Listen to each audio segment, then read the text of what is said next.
গাধাকে সৃষ্টি করার পর তাকে বলা হলো সকাল থেকে সন্ধ্যা পর্যন্ত তাকে ক্লান্তিহীন পরিশ্রম করতে হবে, সারা জীবন তাকে পিঠে ভারী বোঝা বইতে হবে, খেতে পাবে শুধু ঘাস, আর তার মাথায় কোনো বুদ্ধি থাকবে না। তার আয়ু হবে 50 বছর। গাধা করজোড়ে সৃষ্টিকর্তাকে বলল, আমি এত বছর বাঁচতে চাই না, আমাকে 20 বছর আয়ু দেওয়া হোক। সৃষ্টিকর্তা সেটাই মঞ্জুর করলেন।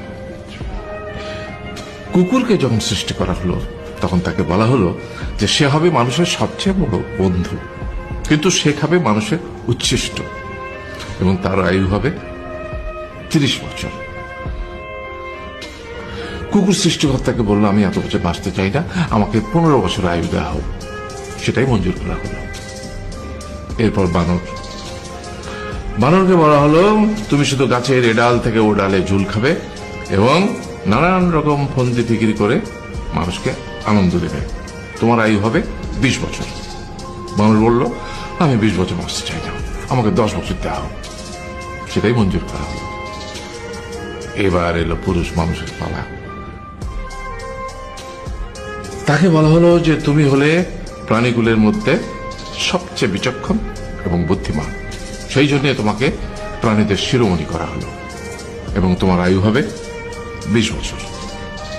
তখন পুরুষ মানুষ বলল, করজোড়ে বলল সৃষ্টিকর্তাকে যে 20 বছর আয়ু অত্যন্ত কম, হে প্রভু, আমাকে ওই গাধার সে যে 30 বছর আয়ু চায়নি সেটা আমাকে দেয়া হোক, ওই যে কুকুর 15 বছর ফিরিয়ে দিয়েছিল সেটাও আমাকে দেয়া হোক, আর যে বানর 10 বছর নেয়নি সেটাও আমাকে দেয়া হোক।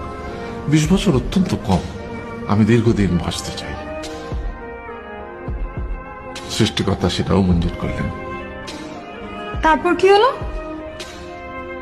সেই থেকে ছেলেরা পুরুষ মানুষ হিসেবে বাঁচে 20 বছর, তারপরের 30 বছর সংসারের বোঝা পিঠে করে বয়ে বেড়ায়, সেটা কার মতো? গাধার মতো। তারপরের 15 বছর সে তার ছেলে মেয়েরা যা দেয় সেই রকম ঠিক কুকুরের মতো উচ্ছিষ্ট খেয়ে বাঁচে। আর তারপরে বৃদ্ধ বয়সে ঠিক বানরের মতো, যেমন গাছের এডাল থেকে ওডাল ঝুল খায় বানর, তেমনি এই ছেলের বাড়ি থেকে ওই ছেলের বাড়ি, আর নানান রকম ফন্দি ফিকির করে তার নাতি নাতনিদের আনন্দ দেওয়ার চেষ্টা করে।